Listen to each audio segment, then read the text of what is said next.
शहराच्या विकासासाठी भाजप राष्ट्रवादीच्या उमेदवारांना प्रचंड मतांनी विजयी करा, पालकमंत्री राधाकृष्ण विखे पाटील।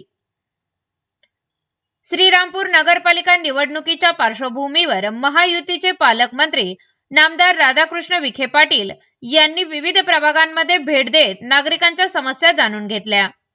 प्रभाग क्रमांक 8 मध्ये शाह मुख्तार ताहेर यांच्या निवासस्थानी आयोजित कॉर्नर सभेत त्यांनी स्थानिक नागरिकांशी संवाद साधला।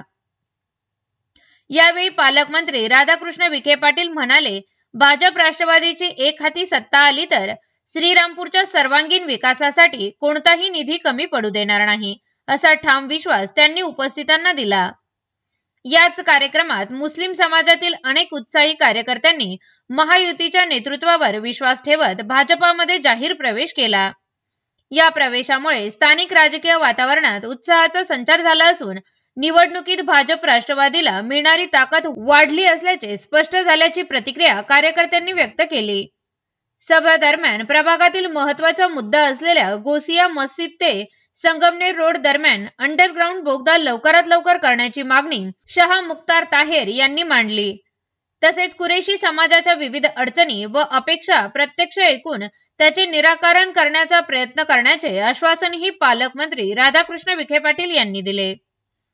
नागरिकांच्या मोठ्या सहभागात ही सभा पार पडली असून आगामी निवडणुकीत भाजप राष्ट्रवादीला मोठे यश मिळाल्याचे संकेत या भेटीतून मिळत असल्याचे प्रत्यक्ष जाणवले। यावेळी प्रभाग क्रमांक 8 चे नगरसेवक पदाचे उमेदवार मुख्तार ताहेर शाह, नजीर भाई मुलांनी तसेच मेहबूब कुरेशी, रशीद कुरेशी, अकबर भाई, जलील शाह, मेहबूब शाह आणि कार्यकर्ते मोठ्या संख्येने उपस्थित होते। याविषयी स्पीड न्यूज मराठीने घेतलेला हा स्पेशल आढावा। साहेब, अनुराधाताई नगराध्यक्ष असताना या शहरात खूप मोठे सत्यात तुमच्याकडून पैसे आले साहेब, ज्या सत्यात होते सगळे अजितदादांनी पैसे दिलेले आहेत आणि कोटी रुपयाचे निधी आणले। काही लोकांनी काम करून घेतलं आणि पडून गेलं त्यांना सोडून।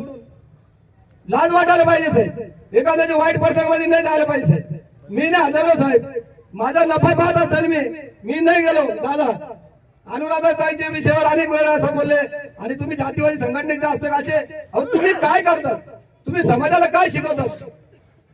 नामदार साहेबांच्या तुम्हाला सांगतो भाई, आता साहेब तुम्हाला सांगतो, आमचा राहता तालुका राहता मामू राहते में कब्रस्तान एक रास्ते में कुछ वजह से महामार्ग की वजह से रास्ते का कब्रस्तान टूटे, कब्र निकले। सामने 2.5 एकड़ जमीन दी वहां मुसलमानों को, 2.5 एकड़ जमीन दी है और 8 करोड़ की जमीन दी है। मैं झूठा नहीं बोल रहा, और 1.5 कोटी का उसको वाल कम्पाउंड का मदद भी दी है, वाल कम्पाउंड भी चालू है। शिरडी कब्रस्तान में जाओ, शिरडी को हम लोग जाते हैं, हमारे बहुत सारे रिश्तेदार वहां मामू, ये लोग समाज के इन्होंने मुंडा दबा कर रखे अभी तक। कौन की लीडर आज साहब आदमी एक आम आदमी बोला तयार झाले, रस्त्यावर उतरलेला आहे। अशी परिस्थिती निर्माण झाली या ठिकाणी। शिरडी कब्रस्तान में जाएंगे, सभा मंडप के लिए वहां कब्रस्तान में जब जनाजा जाता है तो उसके अंदर जनाजे की नमाज होती है। सभा मंडप 50 से 60 लाख रुपए का सामने बना के दिया है। बाजू में अपनी ईदगाह है, ईदगाह में पूरे लाइट झाड़ लगा के पूरे गट्टू बिठा के दिए। अभी 4 महीने पहले जब डायमंड कंस्ट्रक्शन वाले ने 40 लाख रुपए का रास्ता अंदर करके दिया है, बराबर साहब। उसके बाद में और बोलता मैं तुमको मामू, कब्रस्तान के बाहर बहुत सारी झोपड़पट्टी थी, 500 घर थे वहां। वो जगह को वो लोगों को पुनर्वसन किया वहां से निकाल के, शासन की जगह में घरकुल बना के दिए सामने। दादा अभी दादा सुजय दादा रमजान ईदला शुभेच्छा देण्यासाठी तिथे गेल्यानंतर त्या माईकचं लाईट बंद गेलं, लाईट गेली।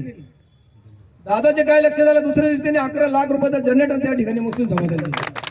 हे जाणं आपण ठेवलं पाहिजे। मी खोटं बोलत असताना आपण जाऊन बघू शकतो, हे काम करणारे लोक इथे माझ्या भागात आता साहेब आले, त्यांनी 5 कोटीचे निधी त्या ठिकाणी दिले ते आपल्या आदर्श नगर मध्ये। आपण सगळे काम करू शकले बंडू, बरोबर आहे का? असे कर्तबदार लोकांबरोबर आपण राजकारणाबरोबर राहायचं। अनेक प्रश्न या ठिकाणी रेल्वे लाईनचे अतिक्रमण निघत होतं, दादा आपण मोर्चा काढला आणि तुम्ही आले होते, तर सगळे गोरगरीब लोक साहेब एकदम त्यांचे झोप उडवले, रडत होते। दुसरं काही पर्याय कुठे त्यांना घराने होते, बरोबर है का साहब? ये रेलवे लाइन के अपने सामने के लोग कितने लोग नींद खराब थे उनके। हम साहब के पास गए दानवे साहब रेलवे मंत्री, उनके पास गए, उनके साथ बैठक लगा, साहेब अजिबात हात लावायचा नाही म्हणे, त्यांचं पुनर्वसन केल्याशिवाय मी अजिबात त्या लोकांचा हात लावायचा नहीं। साहब ने बोले आप भी हाल ही में 2-3 महीने पहले रेलवे का अतिक्रमण पाटबंदर का अतिक्रमण आया, पाटबंदर के अतिक्रमण का कारण कारण ऐसा कि लोगों ने उसमें टेनिस के पाइप छोड़े थे। ये अपने को भी चल सकता क्या? वो अतिक्रमण आया, सब लोग मैंने साहब के पास लेके गए। साहब ने इतनी बड़ी मीटिंग छोड़ के हम वो सब लोग गोर गरीब लोगों को देख के तुम्हें काय घाबरू नका, तुम्ही काय टेन्शन घेऊ नका, फक्त तुमचे हे जे घाण पाणी पिण्याचं बंद करा, तुम्हाला कोणी हात लावणार नाही, तुमचं पुनर्वसन केल्याशिवाय मी तुम्हाला तिथून काढणार नाही अशी विचारायचे। इतके मोठे माणसं आहे, राज्य चालवतात, ते आपल्या घरी आले, लोकांमध्ये भेटतात, चालते माणसाला भेटतात, असे माणसाला आपण हे करत होतो। जे निवडून गेले साहेब 1 वर्ष आले, कोणी तोंड दाखवलं नाही, आम्ही लोकांनी निवडून दिले आमच्या लोकांनी। बरं रे भाऊ, तुम्ही पण होता ना सहभागी, आम्ही विरोधात होतो तुमचे, आम्ही विरोधात होतो तुमचे, तुम्ही अभय प्रचार केला, जे झालं ते झालं, आम्ही तरी घाबरलो हो।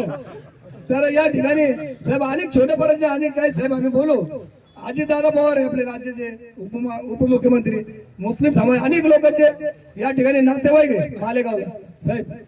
10 ते 15 कोटी रुपये त्यांनी ते मस्जिदीला 87-88 मस्जिदीला सौरऊर्जाचं लाईटचं ते प्रकल्प त्यांनी करून दिले आणि यांच्याकडे विषय नाही आला का आमच्या समाजाला भडकं जातं म्हणे तर संग्राम जगतात। आता एखादी समाजाची मिरवणूक केली, आम्ही माणुसकी नाते आम्ही स्वागत करतो, तुम्ही आमचा करतात, नाही का चुकी झाली का साहेब? हा साहेब, एक बऱ्याच दिवसापासून आमचा पुलाचा आहे ना अंडरग्राउंड पुलाचा किरकोळ विषय साहेब, तुम्ही सांगितलं तर काम होणार साहेब। अनेक लोकांचा तो प्रश्न आहे, तुम्हाला मी दुसऱ्याच्या तुम्हाला खाते सांगा साहेब, तेवढं तुम्ही दादा नाही ना सगळ्या माझे अनेक लोक आले गेले, कोणी कई लोगों से गुजारिश करूंगा कि आप जो है हमारे सामने पालक मंत्री बैठे हुए और उसके साथ में जो उम्मीदवार है हमारे, ये उम्मीदवार को मैं कम से कम 30-35 साल से जानता हूँ। ये बहुत बड़े बिजनेसमैन है, इनके पास भी जाति धर्म का कुछ भेदभाव नहीं है, ये भी जो है सेकुलर लाइन के हैं, इसीलिए इनको ज्यादा से ज्यादा वोट देकर जो हमको कामयाब करने का और एक रिकॉर्ड बनाने का है कि वार्ड नंबर 2 पे जो सिक्का लगा हुआ है कि यहाँ पर कांग्रेस को लीड मिलता है और आज तक मिला सर, लेकिन हम लोग ऐसी कोशिश करेंगे कि वो जो रिकॉर्ड है वो तोड़ने की कोशिश करेंगे। कि हमारे कुरैशी समाज के साथ में जो सरकार ने 2015 के अंदर कायदा बनाया था गौवंश हत्या बंदी का, तो मेरा सर आपसे ये मेरा एक सवाल है कि ठीक है सरकार ने कायदा बनाया, उसका पालन हम भी करते और करना चाहिए, जो नहीं करता उस पर कार्रवाई होना चाहिए, लेकिन हमारे समाज के लोग जो है अभी यहाँ पर करीब 250-300 मकान है सर हमारी समाज के, और उसमें से 20 या 22 लोग ऐसे हैं कि जो मटन का कारोबार करते हैं दुकान लगा के बीफ का। बाकी का सारा समाज हमारा जो है तो ग्रामीण में शेतकरी के पास से जानवर खरीदता है और बाजारों में ले जाके बेचता है, या बाजार से खरीदता है दूसरे बाजारों में ले जाके बेचता है। तो बाजार से लाते वक्त में या घर से बाजार में ले जाते वक्त में हमारी गाड़ी जो है तो बजरंग दल और गौरक्षक के लोग जो है तो गाड़ियां पकड़ते कि काटने के लिए लेके जा रहे। अरे काटना गुना है, बेचना गुना नहीं है ना। सरकार ने कायदा ये बना हुआ है कि गौवंश की हत्या करना गुना है, गौवंश को खरीदना और बेचना गुना नहीं है। ये हमारे साथ ज्यादती हो रही है सर, मेरी आपसे हाथ जोड़ की विनती है कि हमारे साथ इंसाफ होना चाहिए। जो अगर गौवंश का कत्ल करता है तो मेरी आपसे गुजारिश है कि ये कायदा जो है तो और ज्यादा जो है तो मजबूत बनाओ ताकि उसको फांसी की सजा होना चाहिए, मेरा ये बोलना। लेकिन लीगल जो हमारा कारोबार है उसमें हमारे को परेशानी नहीं होना, और मुझे आपसे उम्मीद है आप कर सकते, बाकी मुझे किसी से उम्मीद नहीं है। आपकी जो टीम है आप हमारे साथ इंसाफ करेंगे, मेरा ये बोलना है। और जो गलत करता ताज्या बातम्यांकरिता सबस्क्राइब बटन दाबून YouTube चॅनल सबस्क्राइब करा।